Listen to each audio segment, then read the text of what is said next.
2058 जेठ 19 गतेको दरबार हत्याकाण्ड भएको अहिले 24 वर्ष बित्यो। सायद यो हत्याकाण्ड नभएको भए आज वीरेन्द्र 80 वर्षका हुन्थे अनि दिपेन्द्र 54 वर्षका।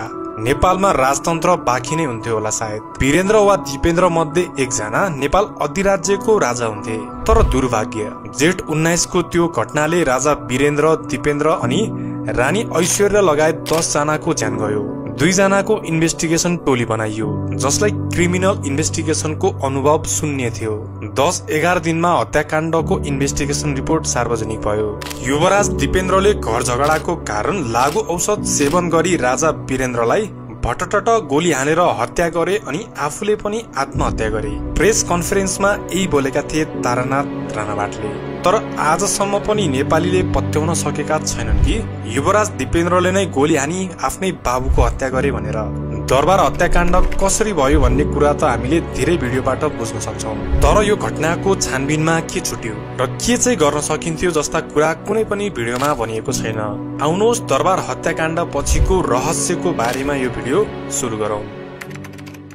राजदरबार नारायणहिटीमा धेरै समय अघिदेखि एउटा चलन थियो। हरेक महिनाको तेस्रो वा अन्तिम शुक्रबार फ्यामिली गेट टुगेदर गर्ने। 2058 जेठ 19 गते पनि त्यस्तै एउटा प्राइभेट पार्टी हुँदै थियो। त्यो पार्टीमा पूर्ण रूपमा राज परिवारको निकट सदस्यहरू मात्र आमन्त्रित थिए। त्यो पार्टीमा जम्मा 18 देखि 20 जना हुनुपर्छ।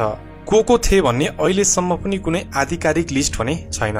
मुख्यतया त्यो पार्टीमा थिए राजा वीरेन्द्र, रानी ऐश्वर्या, युवराज दिपेन्द्र, अधिराज कुमार निराजन, अधिराज कुमारी श्रुति, श्रुतिका श्रीमान कुमार गोरख, रानी कोमल, राजकुमार पारस, अधिराज कुमार धीरेन्द्र शाह, डाक्टर राजीव शाही धीरेन्द्रका ज्वाइँ, महेश्वर कुमार सिंह राजकुमारी शान्तिका पति, केतकी चेस्टर वीरेन्द्रका फुपूको छोरी, प्रेक्षा शाह, यस लगायत अन्य 3-4 जना पनि हुन सक्छन् जसको नाम अहिलेसम्म पनि पब्लिक गरिएको छैन। यो पार्टी नारायणहिटी परिसर भित्र त्रिभुवन सदनमा हुँदै थियो। नारायणहिटी भित्र विभिन्न सदनहरू छन् जस्तै त्रिभुवन सदन, श्री सदन जुन वीरेन्द्र परिवारको निजी निवास थियो, महेन्द्र मन्जिल जहाँ मुमा बडा महारानी रत्न बस्नुहुन्छ, त्रिभुवन सदन दिपेन्द्र बस्ने घर नजिकैको सदन थियो।